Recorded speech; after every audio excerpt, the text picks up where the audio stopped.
Never in my life have I seen such level of incompetence. To have $100 billion company being sabotaged by the board. So we're talking top-down sabotage, and it's also not malevolent. Like they didn't try to destroy the company. It's purely out of incompetence. So what ends up happening is, out of the blue, you find out that the OpenAI CEO has been terminated. And they give a bullshit corporate reason for it. Something like he wasn't upfront with the development, something AI safety. Like corporate bullshit. In reality, what I think actually was happening is that OpenAI was trying to corner the market. So they went to one of their competitors, the people responsible for Claude AI, and they wanted to do a merger. But I think the CEO, Altman, probably was against it. So they viewed him as being in the way. And due to that, they decided to let him go.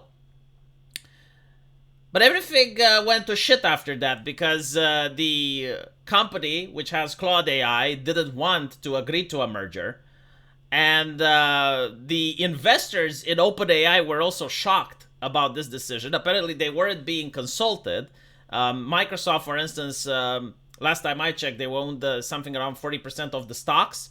So, yeah, like not enough for them to make decisions by themselves, but they definitely felt insulted with not being involved in the conversation.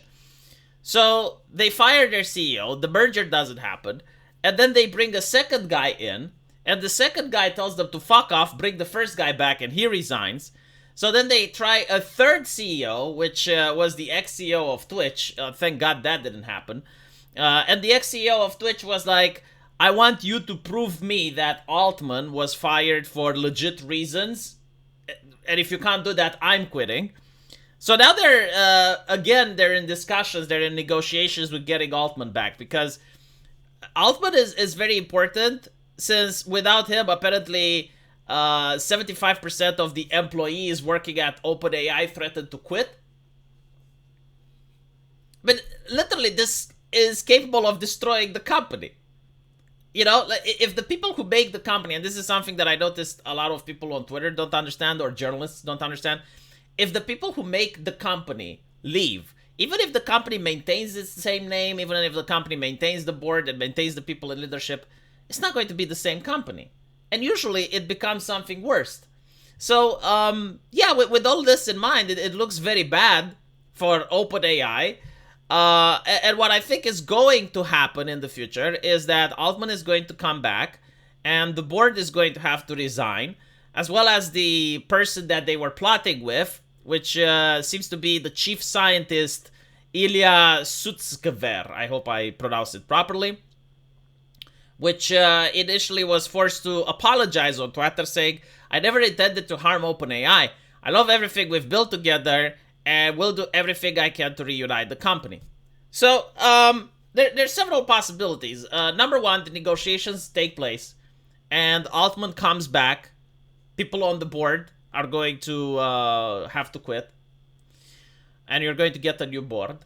The second one is Microsoft is going to take over the company, which I don't know if it's a good thing or a bad thing. Like, a lot of people are worried because Microsoft is censorious and they harvest data. And it is my belief that there's no worse malware on the internet than a Windows update. And people say, well, you can choose not to update. Yeah, I know, you can choose not to install the malware. Yeah, you're right. But that doesn't disprove my point. The thing with Windows, though, is that, yeah, they are censorious.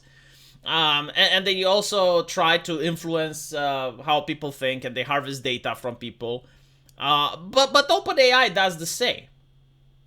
Like, it literally does the same. So I guess the only difference is that Microsoft has more money to tell the government to fuck off if they choose to, but I don't think they choose to. So if Microsoft was to actually own OpenAI, I don't see many things changing.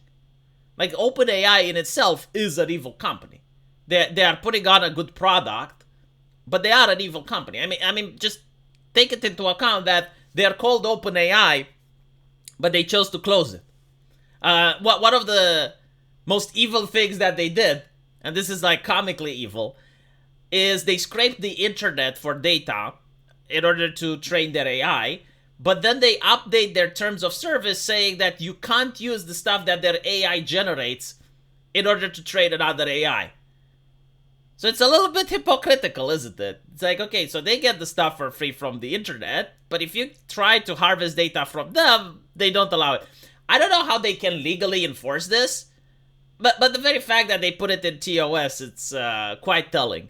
And again, you know, their refusal to collaborate with other people, they're called OpenAI. Their AI safety policy is absolute cancer. I mean, even the concept that letters on your screen are dangerous, like you can be harmed by having letters on your screen, that is bizarre.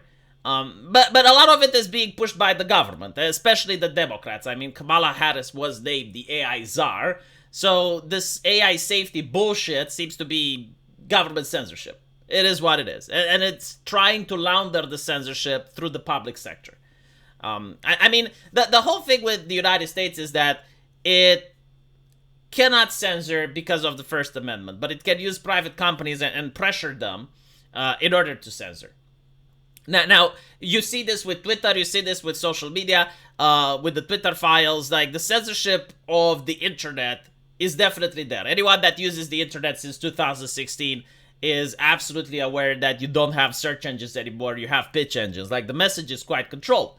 So when you have an AI, which is like a glorified search engine that can allow people to have access to not only new informations, but new ideas, the government is freaking out. And they want control over it.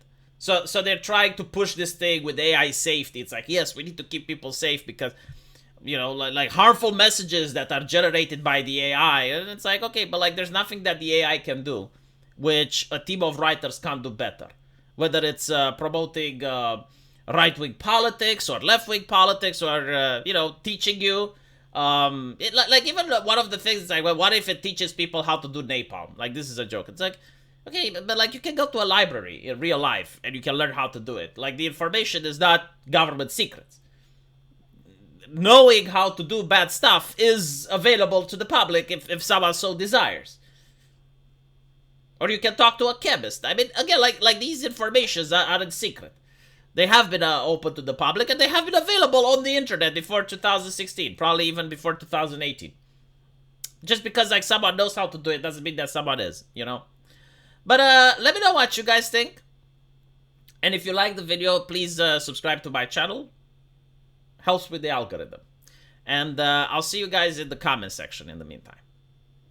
Take care.